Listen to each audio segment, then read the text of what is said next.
Were you actually positioning yourself? I was doing everything I could as Deputy Prime Minister to get the government functioning. And I'm not. How do people believe you? Well, I've just told you the truth. Yes. How can the people believe you when you were part of that dysfunction and you didn't speak up? Because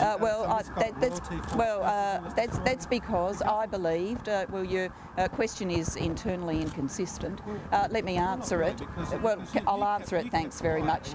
If you stop talking, then I'll give you an answer, but I can't give you an answer if you keep talking.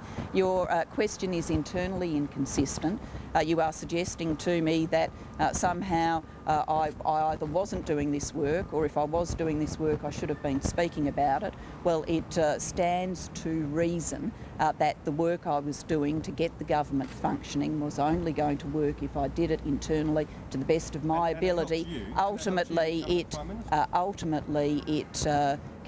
became manifest to me that it wasn't going to work.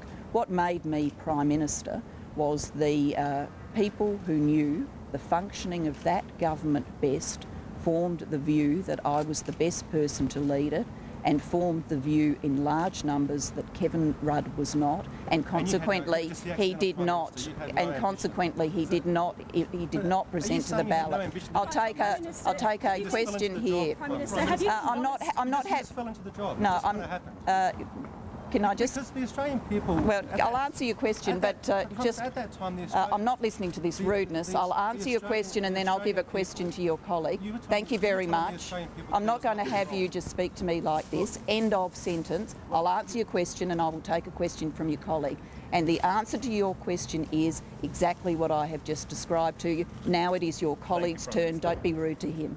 Is it not that exactly the paradox that Kevin Rudd, for the reasons you outlined previously, is unpopular, apparently so, with most of your colleagues, yet people in the community view him very favourably? That's the problem for you, isn't it? Well, I've just outlined to you my approach to government and how it's about getting things done. Thanks very much. Thank you.